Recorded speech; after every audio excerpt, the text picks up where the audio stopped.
رمضان رمضان اس کی بڑی ہے شان۔ بسم اللہ الرحمن الرحیم۔ رب اشرح لی صدری ویسر لی امری واحلل عقدۃ من لسانی یفقہوا قولی۔ آج ہمارے درس قرآن کا موضوع حضرت اسماعیل علیہ السلام کی ذات اور آپ کی سیرت مبارکہ ہے۔ حضرت اسماعیل علیہ السلام حضرت ابراہیم علیہ السلام کے بڑے بیٹے ہیں۔ جب بابل میں حضرت ابراہیم علیہ السلام کا فرعون کے ساتھ مکالمہ و مجادلہ ہوا اور پھر آپ کو آگ میں جانا پڑا، اللہ رب العزت نے وہاں سے عزتیں عطا فرمائی، سلامتی عطا فرمائی، اور پھر آپ نے وہاں سے فلسطین کی طرف ہجرت کی۔ تو قرآن مجید سورہ الصافات کی آیت نمبر 100 اور 101 ہے کہ اس وقت آپ نے اللہ رب العزت کی بارگاہ میں دعا مانگی، رب ہب لی من الصالحین، اللہ مجھے نیک اولاد عطا فرما، کیونکہ اس سے پہلے آپ کی اولاد نہیں تھی۔ جب آپ نے عرض کی اللہ مجھے نیک اولاد عطا فرما، تو اللہ پاک ارشاد فرماتے ہیں فبشرناہ بغلام حلیم، تو ہم نے اسے ایک بردبار بیٹے کی بشارت عطا فرمائی۔ تو یہ بشارت حضرت اسماعیل علیہ السلام کی تھی۔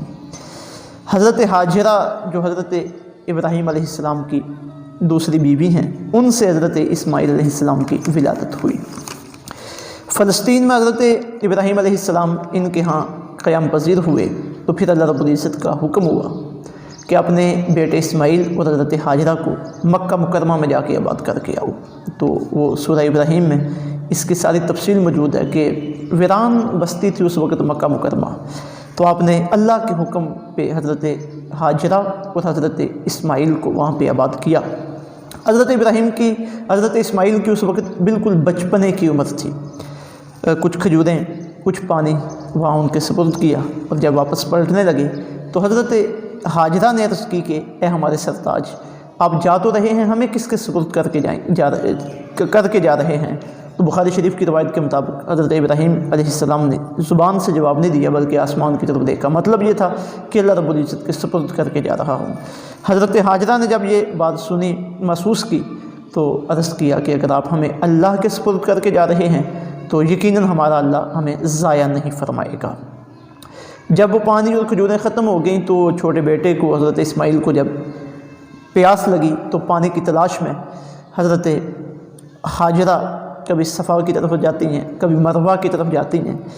تو وہ جو تلاش پانی میں آپ کے سفر تھے، وہی آج صفا اور مروہ کی صحیح کے طور پر امت مسلمہ کے لیے یادگار ہیں، اور امت مسلمہ جب عمرے کے لیے حج کے لیے جاتی ہے تو وہ اسے یاد کرتی ہے۔ اور اسی دوران اللہ رب العزت کی کرم نوازی ہوئی، جبرائیل امین آئے، حضرت جبرائیل امین کے پر سے یا حضرت اسماعیل کی ایڑی سے وہاں پانی کا چشمہ جاری ہوا، جسے زم کہتے ہیں۔ آج بھی پوری دنیا اس پانی سے مستفید ہو رہی ہے، برکتیں حاصل کر رہی ہے، اپنی بھوک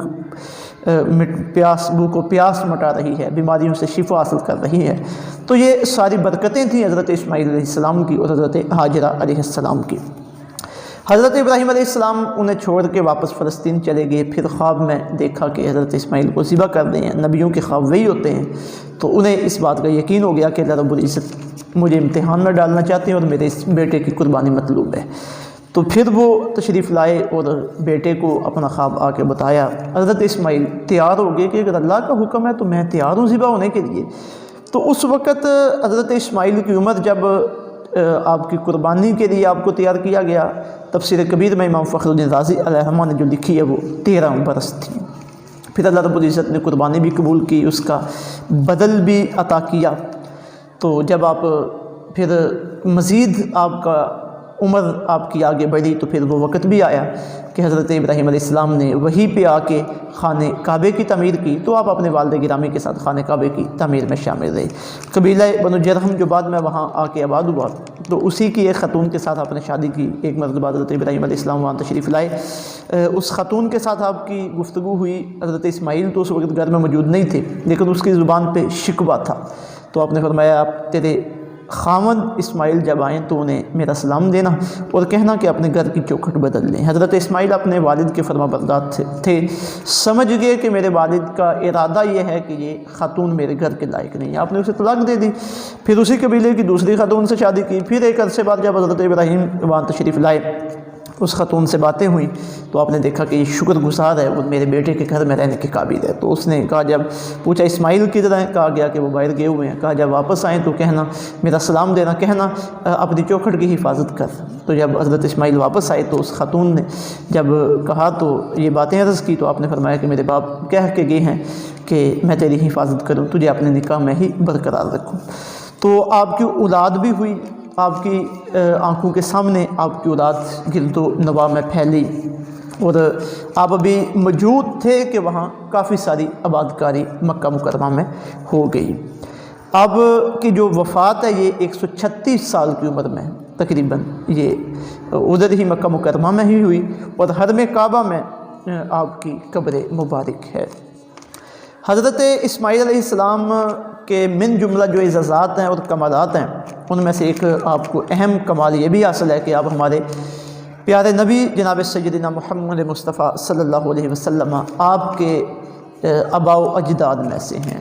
حضرت ابراہیم علیہ السلام کی نسل حضرت اسماعیل سے بھی چلی، حضرت اسحاق سے بھی چلی۔ حضرت اسحاق سے آپ کی جو نسل چلی وہ زیادہ فلسطین کی طرف ہے، اور ادھر جو انبیاء کرام علیہ السلام کا سلسلہ تھا وہ حضرت اسحاق کی نسل کا تھا، اور ادھر عرب میں جو انبیاء کرام علیہ السلام کا سلسلہ تھا وہ زیادہ تر حضرت اسماعیل علیہ السلام کی نسل میں سے تھا، اور اسی نسل میں حضرت ہمارے محبوب مکرم صلی اللہ علیہ وسلم یہ آخری نبی ہیں۔ آپ کی نسل میں سے بھی آخری نبی اور کل انبیاء کرام علیہ السلام میں سے بھی آخری نبی حضرت سیدنا محمد مصطفیٰ صلی اللہ علیہ وسلم حضرت اسماعیل علیہ السلام کی نسل میں سے ہیں۔ اور حضرت اسماعیل علیہ السلام کا تذکرہ میرے اور آپ کے محبوب کریم صلی اللہ علیہ وسلم نے اپنی احادیث طیبات میں بھی کیا ہے۔ آقا علیہ السلام کا اس حوالے سے ایک فرمان جسے امام حاکم نے المستدرک کے اندر لکھا، اور المستدرک کی جلد 2 صفحہ نمبر 603 اور حدیث نمبر 4033 ہے۔ حضرت کعب رضی اللہ تعالیٰ عنہ سے مروی ہے کہ آقا علیہ السلام نے حضرت اسماعیل علیہ السلام کا تذکرہ کرتے ہوئے ارشاد فرمایا، کان اسماعیل ابن ابراہیم نبی اللہ، حضرت ابراہیم کے بیٹے حضرت اسماعیل اللہ کے نبی تھے، سماہ صادق الوعد، اللہ رب العزت نے صادق الوعد یعنی وعدے کا سچا ہونا اس نام سے قرآن مجید میں آپ کا ذکر کیا۔ وکان رجلا فیہ حدۃ، آپ ایسی شخصیت تھے کہ جن کے دل کے اندر اللہ رب العزت کے معاملے میں سختی تھی، اللہ کے معاملے میں سختی تھی۔ وَيُؤْتِهِ اللَّهُ النَّصْرَ عَلَيْهِمْ وَالظَّفْرَ، اور اللہ رب العزت انہیں دشمنوں کے خلاف کامیابی عطا فرماتا تھا۔ جب وہ دشمنوں سے جہاد کرتے تھے تو انہیں نصرت ملتی تھی۔ وَكَانَ شَدِيدَ الْحَرْبِ عَلَى الْكُفَّارِ، اب کافروں کے ساتھ کثرت کے ساتھ اللہ کے لیے جنگ کرتے تھے۔ لا يخاف فی اللہ لومۃ لائم، اور اللہ کے مقابلے میں اللہ کے معاملے میں آپ کسی ملامت کرنے والے کی ملامت کی پرواہ نہیں کرتے تھے۔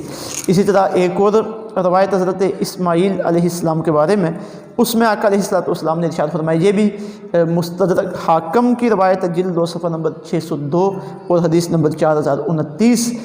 اس میں حضرت عبداللہ ابن عباس رضی اللہ تعالیٰ عنہ بیان کرتے ہیں کہ اول من نطق بالعربیۃ، جس نے سب سے پہلے عربی زبان میں کلام کیا اسماعیل، وہ حضرت اسماعیل علیہ السلام تھے، سب سے پہلے عربی آپ نے بولی ہے۔ تو آقا علیہ السلام نے جو آپ احادیث میں آپ کا تذکرہ کیا، اس سلسلے کی 2 احادیث طیبات یہ تھی۔ اب رہا آپ کا ذکر مبارک جو قرآن مجید میں اللہ رب العزت نے کیا، اور آپ کی سیرت طیبہ کو اللہ رب العزت نے جو قرآن مجید کا حصہ بنایا، اس میں ایک تو آپ کے نام ذکر کیے گئے اور ان کے ساتھ آپ کے اوصاف ذکر کیے گئے، اور کہیں آپ کے واقعات بھی ذکر کیے گئے، اور جن میں سب سے مشہور واقعہ اور سب سے اہم واقعہ وہ قربانی کا واقعہ ہے۔ بچپنے کی عمر ہے جب حضرت ابراہیم علیہ السلام نے خواب دیکھا کہ میں اپنے بیٹے حضرت اسماعیل کو ذبح کر رہا ہوں، تو جب وہ مکہ مکرمہ آئے اور اپنے بیٹے کے سامنے اس بات کو رکھا تو اس وقت آپ کی طرف سے جو رد عمل تھا وہ اطاعت و فرما برداری کا معاملہ تھا، صبر کا معاملہ تھا، اور اللہ رب العزت کی بارگاہ میں سر تسلیم خم کرنے کا معاملہ تھا۔ تو اللہ رب العزت کو وہ معاملہ اتنا پسند آیا، اللہ رب العزت نے قرآن مجید میں اس کا ذکر کیا ہے۔ سورہ الصافات کی آیت نمبر 100 سے اس کا ذکر ہو رہا ہے۔ پہلے حضرت ابراہیم نے جب بے اولادی کی کیفیت میں تقریباً 86 سال کی عمر میں حضرت اسماعیل آپ کو عطا کیے تھے، وہ اس دعا کا اللہ رب العزت نے ذکر کیا۔ پھر بعد میں حضرت اسماعیل علیہ السلام کی سیرت طیبہ کے اس خاص پہلو کا ذکر کیا جس میں آپ اپنے والد کے فرما بردار کے طور پہ سامنے آ رہے ہیں، اللہ رب العزت کے سامنے سر تسلیم خم کرنے والے کرنے کی حیثیت سے سامنے آ رہے ہیں، اور ایک صابر کی حیثیت سے سامنے آ رہے ہیں، اور ایک ایسے شخص کی حیثیت سے سامنے آ رہے ہیں جو استقامت اختیار کرنے والا ہے اللہ رب العزت کے حکم کے سامنے۔ تو ارشاد باری تعالیٰ ہوا رب ھب لی من الصالحین، حضرت ابراہیم نے دعا مانگی اللہ مجھے صالح اولاد عطا کر۔ اس سے یہ بھی معلوم ہوا کہ بندہ جب بھی اپنی اولاد کے لیے دعا مانگے اللہ سے عرض کرے اللہ مجھے اولاد عطا فرما، تو عرض اس طرح کرنی چاہیے کہ اللہ مجھے نیک اولاد عطا فرما۔ فبشرناہ بغلام حلیم، تو اللہ فرماتے ہیں پھر ہم نے اسے بشارت دی، یعنی حضرت ابراہیم کو ایک بردبار بیٹے کی۔ اب یہی بردبار بیٹا جب جوانی کی عمر کو پہنچ رہا ہے، اب اس بردبار بیٹے کا امتحان آ گیا ہے۔ فلما بلغ معہ السعی، چنانچہ جب وہ اس عمر کو پہنچا جس میں محنت مشقت کی جا سکتی ہے، تو قال، حضرت ابراہیم نے فرمایا یا بنیہ، اے میرے بیٹے، انی ارا فی المنام، بے شک میں نے خواب میں دیکھا ہے، انی اذبحک، میں تجھے ذبح کر رہا ہوں۔ اب واقعات کے بیان میں قرآن مجید کا اسلوب یہ ہے کہ قرآن چونکہ تاریخ کی کتاب نہیں ہے، اس لیے یہ صرف واقعات کے وہ پہلو ذکر کرتا ہے جس میں حکمت اور نصیحت کے موتی پوشیدہ ہوتے ہیں، صرف انہیں واقعات کے طور پہ ذکر کیا جاتا ہے۔ تو اب دیکھیے درمیان کی تفصیلات کو چھوڑ کے صرف دعا کا ذکر کیا گیا، اور حضرت اسماعیل کے لڑکپن کا ذکر کیا گیا، اور پھر حضرت ابراہیم علیہ السلام کا جو آپ کے ساتھ گفتگو ہوئی قربانی کے سلسلے میں، صرف اس کا ذکر کیا گیا، درمیان کی باتوں کو چھوڑ دیا گیا ہے۔ تو جب حضرت ابراہیم علیہ السلام نے مشورہ کیا کہ میں نے دیکھا ہے کہ میں تجھے ذبح کر رہا ہوں، انی اذبحک، میں تجھے ذبح کر رہا ہوں۔ اب حضرت ابراہیم والد تھے، چاہتے تو حضرت اسماعیل سے ذکر نہ کرتے، خود ہی آگے بڑھ کر یہ اقدام کر دیتے، لیکن آپ سے جو پوچھا گیا، حضرت ابراہیم دیکھنا چاہتے تھے کہ میرا یہ بیٹا میرے نقش قدم پہ کیسے چلا ہے۔ میں تو وہ ہوں کہ اللہ نے فرمایا اذ قال لہ ربہ اسلم، جب اللہ نے کہا ابراہیم سر تسلیم خم کر دے، تو میں نے کہا اسلمت لرب العالمین، میں نے اپنے سر کو جھکا لیا تمام جہانوں کے پروردگار کے سامنے۔ تو اسماعیل میری گود میں پلا ہے، دیکھوں تو صحیح اس کے اندر کتنی فرما برداری ہے۔ پھر اس فرما برداری کا ایسا اظہار ہوا تاکہ قیامت حضرت اسماعیل علیہ السلام فرما برداروں کے لیے نمونہ بن گئے، استقامت والوں کے لیے نمونہ بن گئے، اور اللہ رب العزت کی بارگاہ میں سر جھکانے والوں کے لیے استعارہ بن گئے۔ تو جب ان سے پوچھا گیا فانظر ماذا تری، میرے بیٹے بتا تیری کیا رائے ہے، تو اس بات کو کس حیثیت سے دیکھتا ہے، تو آگے سے حضرت اسماعیل علیہ السلام کا جواب، ہماری نسلیں ہماری جانیں حضرت اسماعیل علیہ السلام کے اس جواب پہ قربان جائیں، اللہ ہمیں بھی آپ کے نقش قدم پہ چلائے۔ حضرت اسماعیل علیہ السلام آگے سے عرض کرتے ہیں، قال، حضرت اسماعیل نے عرض کی یا اباتی، اے میرے ابا جان، افعل ما تؤمر، آپ کو جو حکم دیا گیا وہ کر گزری، مجھ سے پوچھنے کی کیا ضرورت ہے، اللہ کا حکم ہے، آپ بھی اللہ کے بندے ہیں، میں بھی اللہ کا بندہ ہوں، آپ نے بھی اپنے آپ کو رب کے سپرد کیا ہوا ہے، میں نے بھی اپنے آپ کو رب کے سپرد کیا ہوا ہے۔ یہ فیضان نظر تھا یا کہ مکتب کی کرامت تھی، سکھائے کس نے اسماعیل کو آداب فرزند دی، یا ابت افعل ما تؤمر، اے ابا جان آپ کو جو حکم دیا گیا وہ کر گزریے۔ یہ اسماعیل کی ایک جان کی اللہ کے حکم کے سامنے کیا حیثیت ہے، ذبح کا حکم دیا گیا میں تیار، یا ابت افعل ما تؤمر، ابا جان جو آپ کو حکم دیا گیا وہ کر گزریے، ستجدنی انشاء اللہ من الصابرین، اگر اللہ نے چاہا تو آپ مجھے صبر کرنے والوں میں سے پائیں گے، ستجدنی انشاء اللہ صابرین، اللہ نے چاہا تو ان قریب آپ مجھے صبر کرنے والوں میں سے پائیں گے۔ فلما اسلما وتلہ للجبین، جب دونوں باپ بیٹا نے سر تسلیم خم کر لیا، باپ نے بیٹے کو ماتھے کے بل لٹا دیا، ونادیناہ یا ابراہیم، ہم نے آواز دی اے ابراہیم، قد صدقت الرؤیا، تحقیق تو نے اپنے خواب کو سچا کر دکھایا، انا کذالک نجزی المحسنین، ہم ایسے ہی جزا دیتے ہیں نیکوکاروں کو۔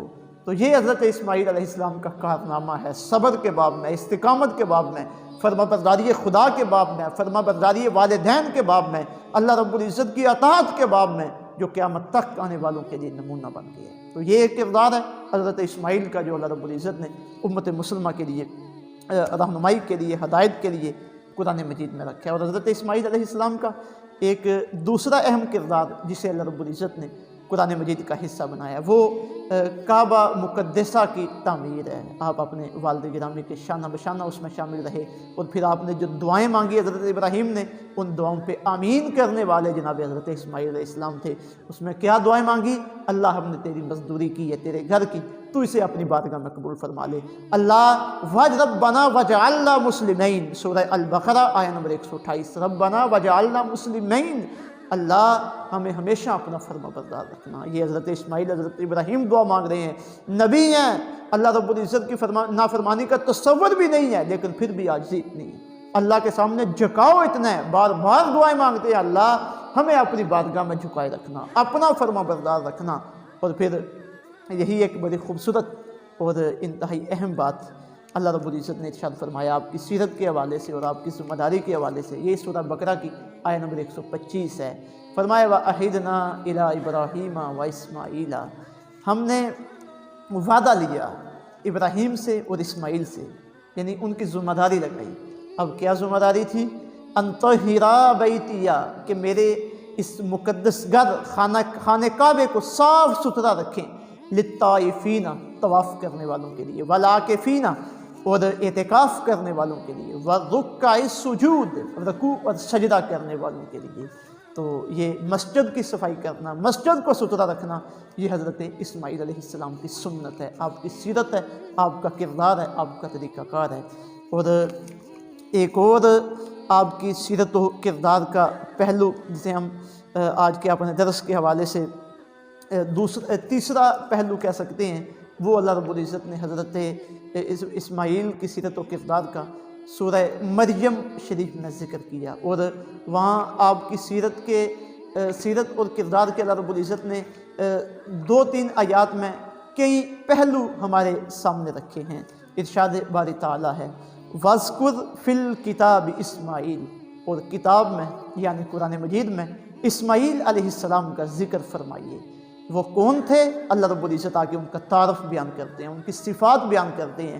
فرمایا اِنَّهُ كَانَ صَادِقَ الْوَعْدِ، بے شک وہ وعدے کے سچے تھے، وَكَانَ رَسُولًا نَبِيًّا، اور اللہ کے رسول بھی تھے، اللہ کے نبی بھی تھے۔ 2 صفتیں تھیں، رسول بھی تھے، نبی بھی تھے۔ آگے ارشاد فرمایا وَكَانَ يَأْمُرُ أَهْلَهُ بِالصَّلَاةِ، وہ اپنے گھر والوں کو نماز ادا کرنے کا حکم دیتے تھے، وَالزَّكَاةِ، اور زکوٰۃ ادا کرنے کا حکم دیتے تھے۔ 2 مطلب ہو سکتے ہیں اس کے، اللہ کی راہ میں صدقہ دینا، جو غریبوں کا حصہ وہ ادا کرنا، اور دوسرا زکوٰۃ، اپنے آپ کو پاکیزہ رکھنا۔ آگے فرمایا وَكَانَ عِندَ رَبِّهِ مَرْضِيًّا، اور وہ اپنے رب کے ہاں بہت زیادہ پسندیدہ تھے۔ یہ حضرت اسماعیل علیہ السلام کی سیرت کردار کے وہ پہلو اور وہ سچے موتی ہیں جو اللہ رب العزت نے قرآن مجید میں بیان کیے ہیں۔ آخر میں ہمارے لیے آپ کی سیرت و کردار میں جو پیغام ہے، سب سے پہلے یہ کہ اللہ رب العزت کی کامل فرما برداری، اللہ رب العزت کی طرف سے اگر کوئی امتحان آئے، آزمائش آئے، تو اللہ سے مدد طلب کرتے ہوئے اس آزمائش میں پورا اترنا، اور مشکل وقت کو اللہ کی مدد حاصل کرتے ہوئے گزار دینا۔ جو اللہ کا حکم آئے، اللہ کے حکم کے آگے اپنی خواہش کو لے کے نہ آنا۔ اب جان کی حفاظت سے بڑھ کر کیا خواہش ہو سکتی ہے انسان کی؟ حضرت اسماعیل تو اللہ کے حکم کے سامنے اپنی جان قربان کرنے کے لیے بھی تیار ہوتے۔ تو یہ ہمارا وقت، یہ ہمارا مال، یہ ہماری ترجیحات، یہ ہماری خواہشات، ان کی کیا حیثیت ہے اللہ کے حکم کے آگے؟ سب سے پہلے اللہ کا حکم ہے۔ حضرت اسماعیل کی سیرت و کردار سے یہ سامنے آتا ہے، دنیا میں طرح طرح کی رکاوٹیں آتی ہیں، خدا را قرآن پاک سے یہ پیغام حاصل کریں، ایک طرف دنیا کی رکاوٹیں ہوں، ایک طرف اللہ کا حکم ہو، ان رکاوٹوں کو پار کر کے اللہ کے حکم کے سامنے سر تسلیمی خم کر لیں۔ وہ روزے کا معاملہ ہو، وہ نماز کا معاملہ ہو، وہ زکوٰۃ دینے کا معاملہ ہو، غریبوں کی خدمت کا معاملہ ہو، خدمت خلق کا معاملہ ہو، تلاوت قرآن پاک کا معاملہ ہو، ہر معاملے میں اللہ کے حکم کو ترجیح دیں۔ یہ حضرت اسماعیل علیہ السلام کی سیرت کا پیغام ہے۔ پھر دوسرا، مسجد کو پاک رکھنا، مسجد کی خدمت کرنا۔ بخاری شریف کی روایت ہے، ایک سیاہ فام خاتون مسجد کی صفائی کرتی تھی، جب وہ فوت ہو گئی، آقا علیہ السلام اس کی قبر مبارک پہ تشریف لے، قبر پہ جا کے سرکار نے دعا مانگی۔ تو یہ مسجد کی صفائی کرنا یہ نبیوں کا شعر ہے، مسجدوں کے ساتھ تعلق قائم رکھیں، مسجدوں کی صفائی کریں۔ اور تیسرا، وعدے کا سچا ہونا، وعدہ کرنا پھر اسے پایہ تکمیل تک پہنچانا۔ اور چوتھی بات وکانہ یامر اہلہ بالصلاۃ والزکاۃ وکانہ عند ربہ مرضیہ، نماز خود بھی ادا کرنا، اپنے گھر والوں کو بھی حکم دینا۔ یعنی تربیت اولاد، نماز کیا ہے؟ یہ تربیت اولاد کا ایک پورا نظام ہے۔ اللہ کی فرما برداری میں اولاد کو لے کے آنا، نظم و ضبط میں اولاد کو لے کے آنا، یہ ایک نظام ہے، اور اپنے گھر والوں کو اس نظام پہ چلانا۔